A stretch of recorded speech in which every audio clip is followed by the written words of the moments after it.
दौर में देखा जा रहा है अधिकतर केसेस आ रहे हैं साइकोलॉजी के, माइंड पे डिप्रेशन के शिकार हो जाते हैं, आत्महत्या जैसे भी कर लेते हैं, अपनी जान भी गंवा देते हैं।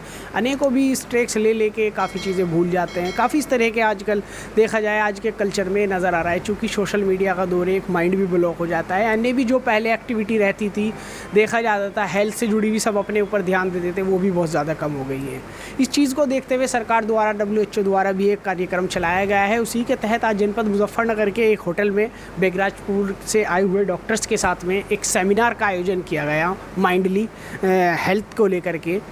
बातचीत करेंगे सीधी, किस तरह का सेमिनार रहा सर, क्या सब्जेक्ट? देखिए, अभी ये आपने देखा होगा कि वर्क प्लेस पे जो मेंटल हेल्थ है उसको WHO ने 2024 में प्रायोरिटाइज़ किया है। तो इसका जो थीम है prioritising mental health at work place, तो इसी को लेकर के एक अवेयरनेस प्रोग्राम्स हैं ताकि जो मैसेज है वो मैसेज जनरल पॉपुलेशन तक जाए। और मैं सबसे पहले तो ये बताना चाहूँगा कि ये कार्यक्रम वेदांता हॉस्पिटल और उनके ऑनर डॉक्टर आलम और डॉक्टर अंकुर गुप्ता जी का सहयोग से ये सब हुआ है।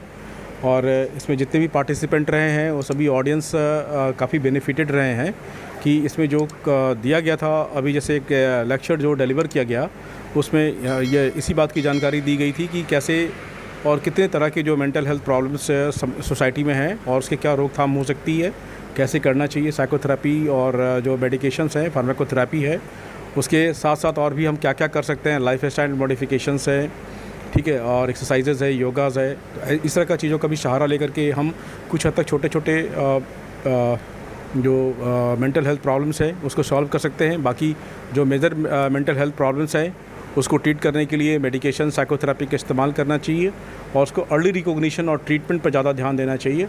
वर्क प्लेस पर हेल्दी एटमॉस्फेयर हो, सोशली और साइकोलॉजिकली, है ना। बिहेवियर में जो प्रॉब्लम्स आजकल जो इंटरनेट एडिक्शंस और स्क्रीन टाइम जो बढ़ रहा है उसके ऊपर भी काफ़ी बातचीत हुई है।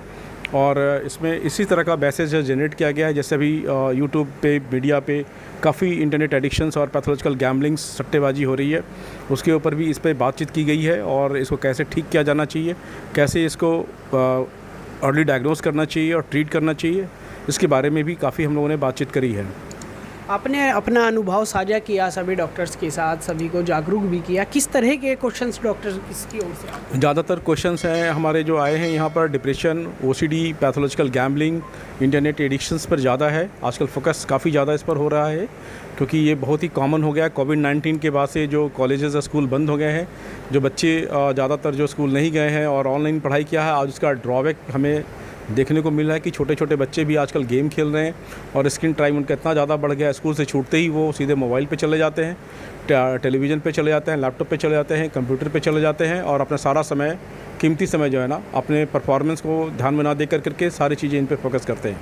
अभी लोग स्ट्रेस ले लेते हैं, आत्महत्या जैसे भी कदम उठा लेते हैं, उन लोगों के बचाव के लिए किस तरह का मैसेज देना चाहेंगे? क्या नॉर्मली कोई रूटीन भी वो अपना सकते हैं या किसी से परामर्श लेना किस तरह? देखिए, मैं पिछले कई सालों से मैं आत्महत्या पे काम कर रहा हूँ। सुसाइड प्रिवेंशन वीक और डेज़ भी मनाया गया है जो 5 सितंबर से लेकर के 10 सितंबर तक, जो 10 सितंबर तक होता है। इसमें हमने काफ़ी शोध भी करे हैं। मेरी करीब करीब 3-4 इस पर ओरिजिनल आर्टिकल्स भी हैं और एक मैंने बुक भी लिखा है ना, सुसाइड ट्रेंड्स एंड पाथ्स करके एक बुक है जो इंटरनेशनली लैम्बर्ट पब्लिकेशन से चलता है। तो मैं तो बोलूँगा कि भाई एक बार आप उस किताब को भी खरीदिए और पढ़िए। अमेज़ॉन पे भी अवेलेबल है ना, और हिंदी में अवेलेबल नहीं है, इसके लिए मैं सॉरी बोलता हूँ, लेकिन आप ट्रांसलेट करा सकते हैं। आजकल AI आर्टिफिशियल इंटेलिजेंट है, आप कहीं भी जा कर के ट्रांसलेट कर सकते हो, ई बुक्स को पढ़ सकते हो।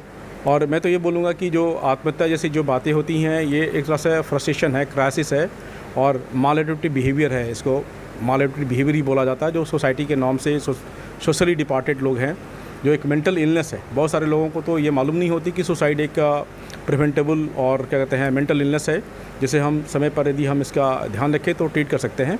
जैसे कुछ ऐसे लक्षण हैं, जैसे कोई अचानक से अकेले रहने लगा हो, बातचीत नहीं करता हो, कम्युनिकेशन गैप हो रहा हो, है ना, गैप हो रहा हो, या फिर डिप्रेशन का शिकार हो, या फिर कोई साइकेट्रिक प्रॉब्लम हो, या फिर सब्सटेंस यूज़ का शिकार हो, तो ऐसे लोग ज़्यादा करते हैं। तो इस तरह की चीज़ें ऐसी पाई जाती हैं। यहाँ तक कि देखा जाता है कि एक बार जो सुसाइड कर चुके होते हैं वो, और जो बच जाते हैं वो भी एक प्रोन हो जाते हैं, वो बार बार सुसाइड अटेम्प्ट लेते हैं। कुछ लोग इसको डेलिबरेटली थ्रेट भी करते हैं ठीक है, तो उसको भी आइडेंटिफाई करना होता है कि जो डेलिबरेट सेल फार्म है, जो थ्रेट है, उस थ्रेट से ही बचा जाना चाहिए। Thank you so much. जैसा कि डॉक्टर साहब ने बताया, आज के सेमिनार का आयोजन वेदांता हॉस्पिटल द्वारा है। अनेकों डॉक्टर्स भी मौजूद रहे, सभी ने क्वेश्चंस किए, डॉक्टर साहब ने बताए। साथ ही हृदय रोग विशेषज्ञ डॉक्टर अमित साहब भी हमारे साथ मौजूद थे, सीधी जानकारी लेंगे। सर, स्ट्रेक्स होता है, आप वैसे भी हृदय रोग विशेषज्ञ है, वेदांता में अपनी सर्विस दे रहे हैं, इन दोनों का क्या अटैचमेंट होता है? स्ट्रेस जो होता है, मैं आपको बताऊं, आजकल जो बहुत ज़्यादा स्ट्रेस आदमी ले रहे हैं हम लोग, और स्ट्रेस अपने आप एक स्टिमुलेट कर देता है साइकोलॉजिकल प्रॉब्लम को, और हार्ट जो रिलेटेड प्रॉब्लम्स होती हैं, ये आम जनमानस में अक्सर देखी जा रही है। इससे बचाव के लिए क्या है? इससे बचाव के लिए, जैसा आज डॉक्टर साहब ने बताया कि जो mental health on work place, कि जहाँ आप काम कर रहे हैं वहाँ पर आप अपनी जो मेंटल हेल्थ है उसको अच्छे रखें, काम में अपना लगाव करें, और कोई भी चीज़ आपको जो मतलब अलार्म करती है कि जैसे सर में दर्द है या चक्कर आना, घबराना, तो आप तुरंत अपने नज़दीकी डॉक्टर से, साइकेट्रिस्ट से, या फिर अपने किसी फिजिशियन से या हृदय रोग विशेषज्ञ से उसकी जल्दी से जल्दी कंसल्ट करें। Thank you so much. जैसा कि बताया कि आज के सेमिनार का मेन मोटिव सभी को जागरूक करना था, क्योंकि इस तरह के केसेस काफ़ी आ रहे हैं। डॉक्टर्स के क्या क्वेश्चन रहे वो भी डॉक्टर साहब ने बताया, इनसे बचाव के लिए क्या किया जा सकता है, इसके क्या लक्षण हैं वो भी बताए, और साथ ही बताया ज़रा भी स्ट्रेस होता है, कुछ भी होता है तो तुरंत डॉक्टर से परामर्श ज़रूर है। मन में बात रखेंगे तो वो एक हार्ट अटैक का भी रूप ले लेती है, और स्ट्रेस के साथ साथ आदमी किसी भी रूप में अपनी जान तक गंवाने के लिए तैयार हो जाता है। और बताया लगातार WHO द्वारा इस तरह के कार्यक्रम पूरे समय चलते रहेंगे, और लगातार जागरूक अभियान भी चलाते रहेंगे। जनपद मुजफ्फरनगर से विविध विचार डिजिटल के लिए मैं आपके साथ मोहम्मद सुहेल।